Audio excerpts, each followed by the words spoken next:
আউযুবিল্লাহি মিনাশ শাইতানিৰ ৰাজিম বিসমিল্লাহিৰ ৰহমানিৰ ৰহিম। যেহেতু এতিয়া আমাৰ ৰজব মাহ চলি আহিছে আৰু এই ৰজব মাহত কৰিবলগীয়া এটা বিশেষ মই কাম লৈ আহিছোঁ। কাম মানে কি, যাৰ মানে বৰকত, যাৰ পৰা আমি যিটো ফল পাম সেইটো বহুত গুণ বেছি হয়। আৰু এই মাহটোত বিশেষকৈ আমি কি কৰিব লাগে, সৎকাৰ কৰিব লাগে।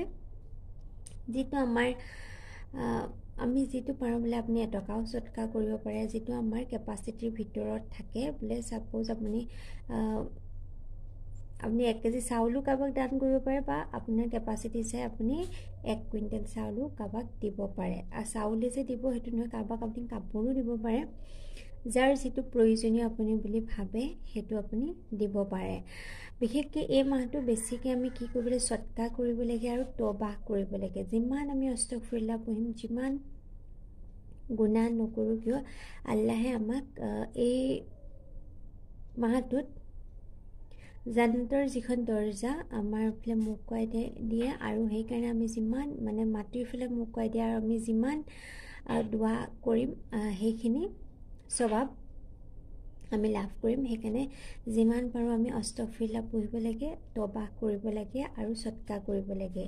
এতিয়া এই সৎকাৰ যে কৰিব লাগে, সৎকাৰ কৰাৰ আকৌ 2টা নিয়ম আছে। সৎকাৰ আমি কেনেকৈ কৰিম, প্ৰথমতে আমি কি কৰিম যে যিটো বস্তু সৎকাৰ কৰিম, আমি ফজৰ নামাজৰ পাছত সেই বস্তুটো বোলে আপুনি চাউলে কৰিব বিচাৰিছে বা কাপোৰেই কৰিব বিচাৰিছে, মানে যি কৰিবলৈ বিচাৰক, বোলে পইচাই আপুনি কৰিব বিচাৰিছে, যি নকৰে কিয়, সেই প্ৰথমতে সেই বস্তুটো আমি ৰাতিপুৱা ফজৰ নামাজ পঢ়াৰ পাছত আমি জাই নামাজৰ ওপৰত বস্তুটো ৰাখিম।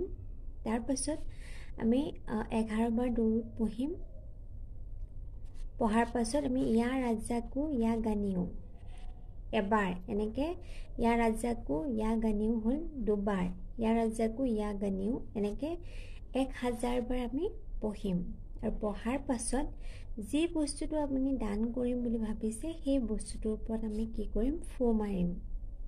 আৰু আল্লাহৰ ওচৰত আমি দোৱা কৰিম যে যিটো আপুনি আশাত আপুনি সৎকাৰ কৰিম বুলি ভাবিছে, আল্লাহে যেন তাক কবুল আৰু মঞ্জুৰ কৰে।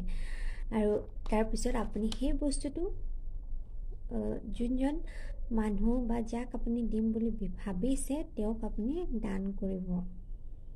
তাৰপিছত আমি এইটো হৈ গ'ল আমাৰ 1 নম্বৰ বাৰ। সেইটো আপোনালোকে 1 নম্বৰত আপোনালোকে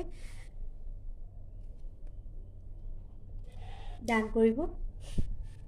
তাৰপিছত আহিলে আমি ঈশা নামাজৰ পাছত আমি কি কৰিব লাগিব, ঈশা নামাজৰ পাছত আমি যিহেতু 2টা সৎকাৰ কৰিব লাগে, ঈশা নামাজৰ পাছত আপুনি কি কৰিব, নামাজ পঢ়াৰ পাছত আমি একেই চেম প্ৰচেছ, আমি যিটো বস্তু আমি সৎকাৰ কৰিম সেই বস্তুটো আমি জাই নামাজৰ ওপৰত ৰাখি ল'ম। আৰু তাৰপিছত আমি তাক মানে দৰুদ আমি পঢ়ি ল'ম 11 বাৰ।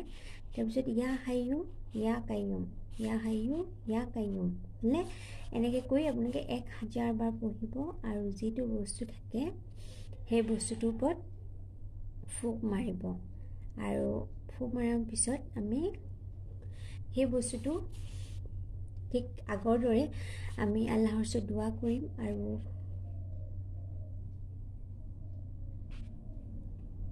বস্তুটো আমি যিজন ব্যক্তিক আমি দিব বিচাৰোঁ তেওঁক আমি দান কৰিম। আৰু যে 2টা একেটা বস্তুৱে যে হ'ব লাগিব সেইটো কথা নহয়, বা 2টা একে বস্তু হ'লেও একো অসুবিধা নহয়। মানে খালি বোলে ইয়াত বোলে আমি চাউল দিলোঁ, বোলে ইয়াত মই কাপোৰ দিলোঁ, বা মই ইয়াতো 1 কেজি চাউল দিছোঁ, ইয়াতো মই বেলেগকৈ 1 কেজি চাউল দিছোঁ, বা মানে বেলেগ বেলেগ হ'ব লাগিব।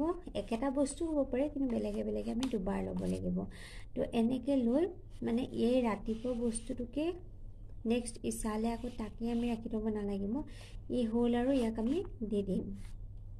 নেক্সট আমি ঈশাটো সেই একে বোলে চাউলে ল'লোঁ, তো চাউলটো আকৌ আমি নতুন মানে বেলেগ এটা চাউলহে ইউজ কৰিম। তো এনেকৈ আমি দোৱা কৰিম আৰু আল্লাহৰ ওচৰত তবা কৰি আমি যি আশাত বস্তুটো দান কৰিম বুলি ভাবিছোঁ আল্লাহে যেন সেইটো কবুল আৰু মঞ্জুৰ কৰে, তাৰ ওপৰত দোৱা কৰিম। আৰু নিশ্চয় চাব এই এদিনৰ যি আমি দোৱা কৰিম আল্লাহে গোটেই বছৰটোৰ কাৰণে কিমান ৰহমত বৰকত দিব আপুনি কল্পনাও কৰিব নোৱাৰিব।